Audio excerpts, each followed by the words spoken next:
स्वागत है। चलिए आज टेस्ट सीरीज 3 बनाने चलते हैं। चलिए सबसे पहले हिंदी लैंग्वेज है। अलंकार शब्द में कौन सा उपसर्ग है? ऑल अलंकार शब्द में उपसर्ग है, जो ऑप्शन नंबर बी में है। क्वेश्चन नंबर 2, नेत्रहीन शब्द में कौन सा समास है? नेत्रहीन शब्द में तत्पुरुष समास है, जो कि ऑप्शन नंबर बी में है। चलिए क्वेश्चन नंबर 3, मेरी गोद में बिल्ली है, इस वाक्य में कौन सा कारक है? तो इस वाक्य में अधिकरण कारक है, जो ऑप्शन नंबर डी में है। क्वेश्चन नंबर 4, स्थावर का विलोम शब्द कौन सा है? जंगम। स्थावर का विलोम शब्द जंगम है। चलिए क्वेश्चन नंबर 5 में, नेकी का फल बदी, इस लोकोक्ति का अर्थ क्या है? तो भलाई का बदला बुराई, जो कि ऑप्शन नंबर बी में है। चलिए क्वेश्चन नंबर 6, शुक्ल का विलोम शब्द कौन सा है? शुक्ल का विलोम शब्द कृष्ण है, जो कि ऑप्शन नंबर बी में है। चलिए क्वेश्चन नंबर 7, महाप्राण व्यंजन नहीं है, क ऑप्शन नंबर ए में है। क महाप्राण व्यंजन नहीं है। भरपेट शब्द में निम्न में से कौन सा समास है? तो अव्ययी भाव समास है भरपेट शब्द में, जो ऑप्शन नंबर सी में है। चलिए क्वेश्चन नंबर 8, पृथ्वी शब्द का पर्यायवाची है। पृथ्वी शब्द का पर्यायवाची है, ऑप्शन जितना भी दिया है सभी पर्यायवाची है। वसुधा, उर्वी, भू, इसलिए ऑप्शन नंबर डी है, ये सभी पर्यायवाची है। चलिए क्वेश्चन नंबर 10, पर्वत की तलहटी के लिए एक शब्द का चयन करें। उपत्यका, पर्वत के तलहटी के लिए प्रयोग किया जाता है उपत्यका, जो ऑप्शन नंबर डी में है। क्वेश्चन नंबर 11, जिसके हाथ में चक्र हो के लिए एक शब्द निम्न में से कौन सा है? चक्रपाणी, जो ऑप्शन नंबर बी में है। चलिए क्वेश्चन नंबर 12, विद्यार्थी के लिए सही संधि विच्छेद को चुनिए। विद्या प्लस अर्थी होता है विद्यार्थी, जो ऑप्शन नंबर सी में है।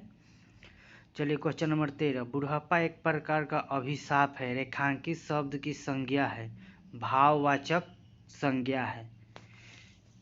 चलिए अब इसके आगे क्वेश्चन नंबर 14, 8 आंसू रोना मुहावरे का आशय है, बहुत विलाप करना, जो ऑप्शन नंबर ए में है। चलिए क्वेश्चन नंबर 15, मानस का हंस के लेखक का नाम है अमृतलाल नागर, जो ऑप्शन नंबर बी में है। नदी, समुद्र, तालाब और गंगा, इन शब्द के क्रम से सही पर्यायवाची शब्द वाली पंक्ति को चुनिए। तो ये है ऑप्शन नंबर बी में, तरंगिणी, जलाशय, रत्नाकर, जाह्नवी। चलिए क्वेश्चन नंबर 17 में, संकर शब्द का अर्थ है दो भाषाओं के शब्दों से मिलकर बना शब्द संकर शब्द। इस संकर शब्द का अर्थ दुगला भी होता है। चलिए क्वेश्चन नंबर 18, वह वाक्य सरल वाक्य कहलाते हैं जिनमें एक ही उद्देश्य और एक ही विलय हो, जो कि ऑप्शन नंबर सी में है। चलिए क्वेश्चन नंबर 19, रामधारी सिंह दिनकर को भारतीय ज्ञानपीठ पुरस्कार कब प्राप्त हुआ था? किस रामधारी सिंह दिनकर को भारतीय ज्ञानपीठ पुरस्कार प्राप्त उर्वशी के लिए हुआ था। क्वेश्चन नंबर 20, निम्न समूहों में से किस शब्द का समूह की वर्तनी शुद्ध है? तो दिग्विजय, कीर्तन, क्षितिज, ये शुद्ध वर्तनी है। चलिए अब चलते हैं इंग्लिश लैंग्वेज में 21 से 25 तक। In the following question sentences are given with blank to be filled in with appropriate word. 4 alternatives are suggested each question. Choose the correct one. एगो सही चुनना है। This antique sculpture is indeed priceless होगा। चलिए question number 22 में, He ran towards his mother and hugged her. इसके बीच में भरा जाएगा गेली। चलिए question number 23, visitor come from all over the world to see the Shalimar gardens, ये क्वेश्चन नंबर बी में है SEEC। चलिए question number 24, the thief was taken to the police station but the खाली स्थान रिवील्ड नथिंग इंट्रोगेशन। चलिए question number 25, you should pay a little more attention to appearance होगा, इसमें बढ़ा जाएगा। चलिए क्वेश्चन नंबर 26 28 क्या कहता है, in the following questions 4 alternative are given for the idiom and phrase bold in the sentences sentence choose the alternative which best expresses the meaning of the idiom and phrase। idiom and phrase से है, इसका keep trying के मतलब होता है continue buying. Question number 27, he had to cool his heels before he could get an appointment with the doctor। तो इसका होगा जो कि ऑप्शन नंबर ए में है, टू बी केप्ट वेटिंग। चलिए question number 28, over the years we remain loyal through thick and thin. इसका question number 28 का ऑप्शन डी है, in spite of all the difficulties. चलिए क्वेश्चन नंबर 29 से 31 क्या कहता है, in the following questions there are 4 different word out of which one is misspelled, find the misspelled word as the answer. इसमें गलत शब्द चुनना है जो कि इंटरप्ट है, ऑप्शन नंबर बी 29 का। चलिए क्वेश्चन नंबर 30, इसमें ग्रेटफुल जो कि गलत वर्ड है। चलिए क्वेश्चन नंबर 31, डेफिनेशन जो कि गलत वर्ड है। चलिए 32 से 34 क्या कहता है, in the following question out of the 4 alternative choose the one which can be substitute for the given word. One word substitution से है, जो कि बोल रहा है the believe that people can not change या अवॉइड व्हाट हैपेंस, तो fatalism होगा इसमें। चलिए क्वेश्चन नंबर अगला, question number 33, to have a strong feeling of sympathy with a desire to help, compassion होगा इसका, जो कि ऑप्शन नंबर डी में है। Question number 34, a place where pig are kept, इसका होगा स्टाई। चलिए 35 से 37 क्या कहता है, in the following question out of the 4 alternatives choose the one which best expresses the meaning of the word given in capital letters. चलिए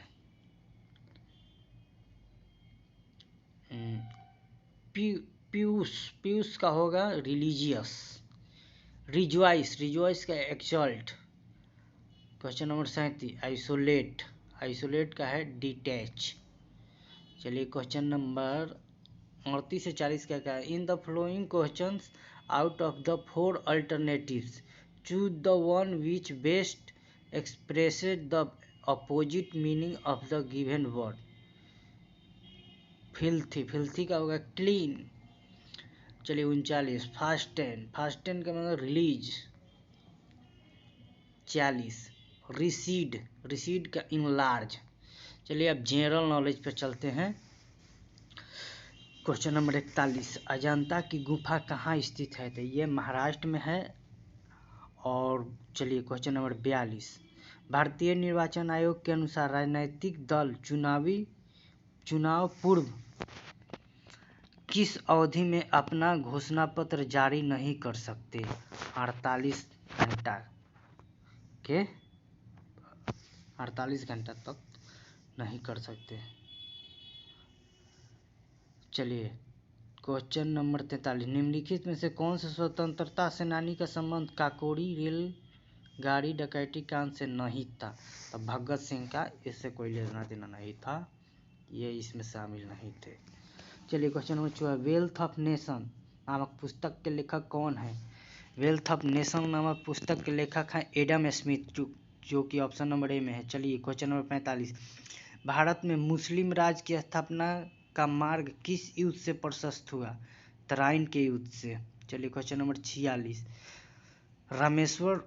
रामेश्वर द्वीप को भारतीय मुख्य भूभाग से निम्नांकित में से कौन सा अलग करता है? तो पंबन द्वीप है वो वहीं अलग करता है। चलिए क्वेश्चन नंबर 47, त्रिस्तरीय पंचायती राज व्यवस्था की अनुशंसा की गई थी बलवंत राय मेहता समिति के द्वारा, जो कि ऑप्शन नंबर बी में है। चलिए question number 48, centre for advance technology का मुख्यालय कहाँ है? इंदौर में, जो कि मध्य प्रदेश में है।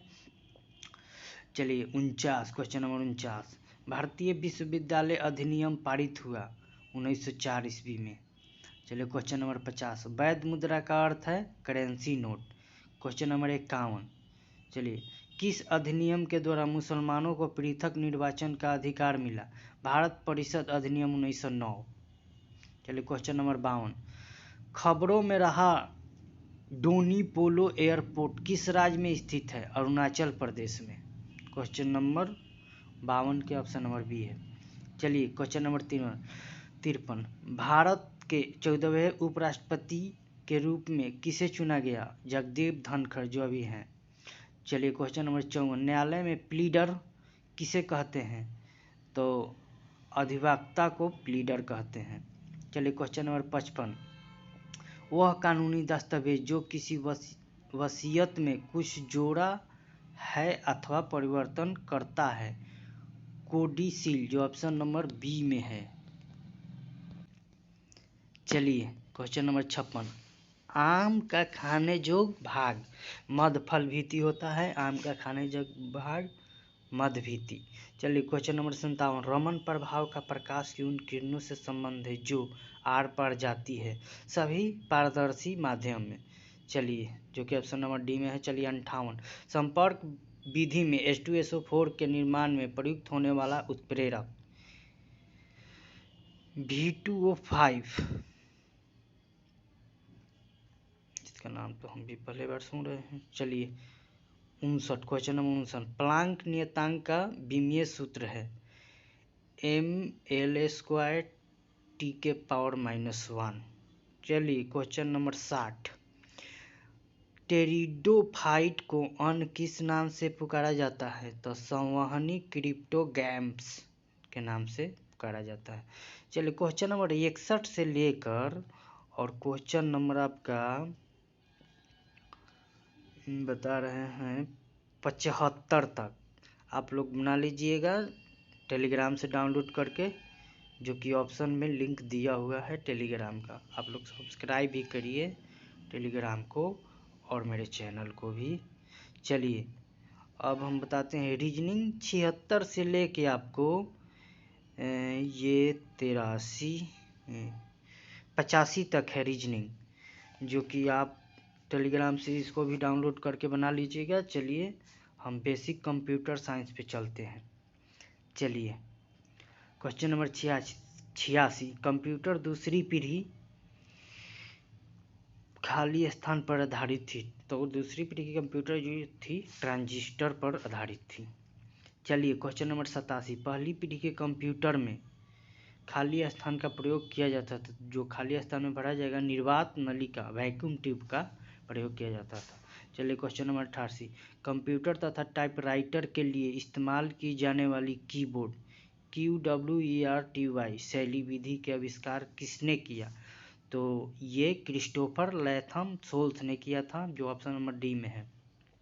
चलिए क्वेश्चन नंबर 89, जब प्रोसेसर प्रोग्रामों और डाटा का यूज कर रहा होता है तब उन्हें कहाँ रखा जाता है? तो मेन मेमोरी में।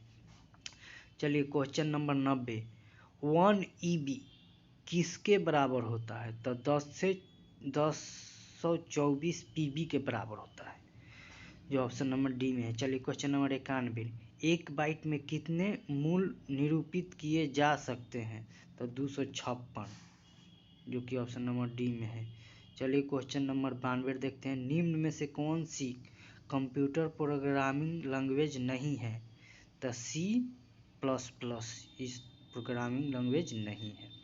निम्न में से कौन सा एक आउटपुट डिवाइस नहीं है? स्कैनर जो है आउटपुट डिवाइस नहीं है, इसमें प्लॉटर, स्पीकर, प्रिंटर ये जो है आउटपुट डिवाइसेज है। चलिए अब क्वेश्चन नंबर 94, कंप्यूटर के बूटिंग के लिए इनमें से किसकी आवश्यकता होती है? तो ऑपरेटिंग सिस्टम की आवश्यकता होती है। निम्नलिखित में से क्वेश्चन नंबर 55, निम्नलिखित में से विकल्पों में से माइक्रोसॉफ्ट वर्ड फाइल का एक्सटेंशन क्या है? DOCX होता है इसका एक्सटेंशन। दुनिया के पहले इलेक्ट्रॉनिक डिजिटल कंप्यूटर का नाम क्या है? तो इसका है ENIAC। चलिए क्वेश्चन नंबर 97, विंडो XP में आइटम्स को रीअरेंज करना क्या कहलाता है? Disk defragment. चलिए क्वेश्चन नंबर 98, उपयोगकर्ता द्वारा हाल ही में मेल का एक संग्रह है जो पढ़ने, उत्तर देने, स्टोर करने या हटाने के लिए उपलब्ध है। इनबॉक्स। चलिए question number 99, Trojan horse virus attack का एक रूप है, जो कि ऑप्शन नंबर डी में है। चलिए क्वेश्चन नंबर 100, इंसर्शन पॉइंट को डॉक्यूमेंट के स्टार्टिंग में लाने के लिए कौन सा की का प्रयोग किया जाता है? Ctrl+Home। चलिए नमस्कार दोस्तों, अब हो गया। बहुत बहुत धन्यवाद आप लोगों का। चैनल को सब्सक्राइब कीजिए और फॉरवर्ड भी कीजिए और टेलीग्राम से डाउनलोड करके इसे बना भी लीजिएगा।